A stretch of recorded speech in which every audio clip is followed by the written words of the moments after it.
ஒரு கதை சொல்லட்டுமா? ஒரு நாய் பட்டாம்பூச்சியை துரத்துக்கிட்டே ஓடிட்டே இருந்துச்சான். அப்போ வழி தவறி காட்டுக்குள்ள போயிடுச்சு. அப்போ தூரத்துல ஒரு புலி வரத நாய் பார்த்துச்சு. இந்த புலி கிட்ட எப்படி தப்பிக்கலாம் அப்படின்னு யோசிக்கும் போது பக்கத்துல இருக்க எலும்பு துண்டை நக்கிக்கிட்டே, இந்த புலியோட எலும்பு எவ்வளவு ருசியா இருக்கு அப்படின்னு சொல்லுச்சு. அது கேட்ட புலி பயந்து தலை தெறிக்க ஓடி போச்சு.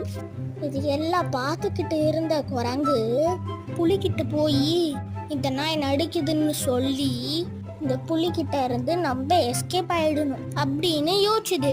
அந்த புலியும் குரங்கும் அந்த திருப்பியும் நாய்கிட்ட போனாங்க.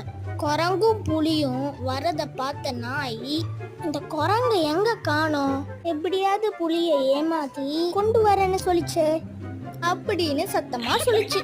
இதுக்கப்புறம் என்ன நடந்துச்சுன்னு நான் சொல்ல மாட்டேப்பா.